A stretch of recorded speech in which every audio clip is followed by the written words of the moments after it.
நல்ல சாஃப்டான ரவை உப்புமா எப்படி செய்கிறதுன்னு பார்க்கலாம். ஆறுன பிறகு கூட ரொம்பவே சாஃப்டாக இருக்கும். கடாய் ஹீட் பண்ணிக்கங்க. அதில் வந்து 1 டேபிள் ஸ்பூன் அளவுக்கு எண்ணெய் சேர்த்துக்கங்க. எண்ணெய் சூடானதும் 2 கப் அளவுக்கு ரவை சேர்த்துக்கங்க. ரவையை சேர்த்துட்டு 3லேருந்து 4 நிமிஷத்துக்கு லோ ஃப்ளேமில் வச்சுட்டு நல்லா வறுத்து எடுத்துக்கங்க. நல்லா லைட்டாக கலர் மாதிரி வரும். அது வரைக்கும் நல்லா வறுத்து எடுத்து இது ஒரு தனியாக வேறு ஒரு பாத்திரத்துக்கு மாற்றி வச்சுக்கோங்க.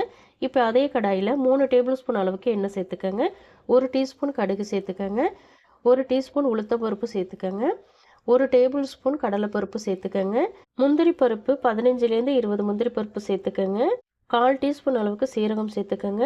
பொடியாக நறுக்கின வெங்காயம் 2 சேர்த்துக்கங்க. பொடியாக நறுக்கின பச்சை மிளகாய் 2 சேர்த்துக்கங்க. பொடியாக நறுக்கின இஞ்சி ஒரு 1/2 டீஸ்பூன் சேர்த்துக்கங்க. கொஞ்சமாக கருவேப்பிலை சேர்த்துக்கங்க. சேர்த்துட்டு இதை எல்லாத்தையும் சேர்ந்து நல்லா வதக்குங்க. 1 நிமிஷத்துக்கு வதக்குனீங்கன்னா கரெக்டாக இருக்கும். அதிக நேரம் வதக்க தேவையில்லை. இப்போ 1 நிமிஷத்துக்கு அப்புறம் தண்ணி வந்து 5 கப் அளவுக்கு சேர்த்துக்கலாம். 1 கப் ரவை எடுத்திங்கன்னா 2.5 கப் அளவுக்கு தண்ணி சேர்த்துக்கணும். நான் 2 கப் எடுத்ததுனால 5 கப் தண்ணி சேர்த்துருக்கேன். இது கூட உப்புமாவுக்கு தேவையான அளவு உப்பு சேர்த்துக்கங்க. உப்பு வந்து 1 பிஞ்ச் அளவுக்கு கொஞ்சம் அதிகமாக சேர்த்துக்கங்க. அப்போ தான் ரவை சேர்க்கும்போது அது ஈக்குவலாக இருக்கும். நீங்கள் சேர்க்கும்போதே கம்மியாக சேர்க்க வேணாம். 1 பிஞ்ச் அளவுக்கு ஜாஸ்தி சேர்த்துக்கங்க, கரெக்டாக இருக்கும். இப்போது தண்ணி நல்லா கொதிக்க ஆரம்பித்ததும் 1/4 மூடி அளவுக்கு தேங்காய் துருவல் சேர்த்துக்கங்க. கொஞ்சமாக பொடியாக நறுக்கின கொத்தமல்லி இலையும் சேர்த்துக்கங்க.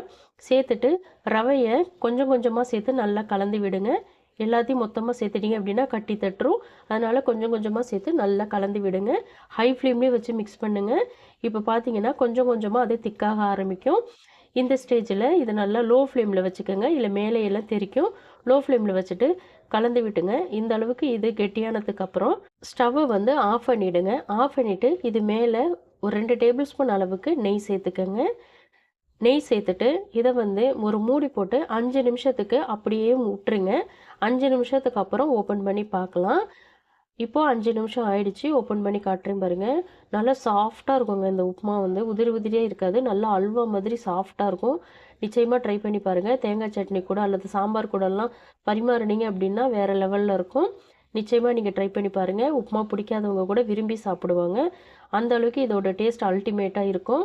இந்த ரெசிபி பிடிச்சிருந்தால் லைக் பண்ணுங்கள், ஷேர் பண்ணுங்கள். மறந்துடாமல் அனிதா டேஸ்டி கார்னர் சேனலை சப்ஸ்கிரைப் பண்ணிக்கோங்க. தேங்க்ஸ் ஃபார் வாட்சிங்.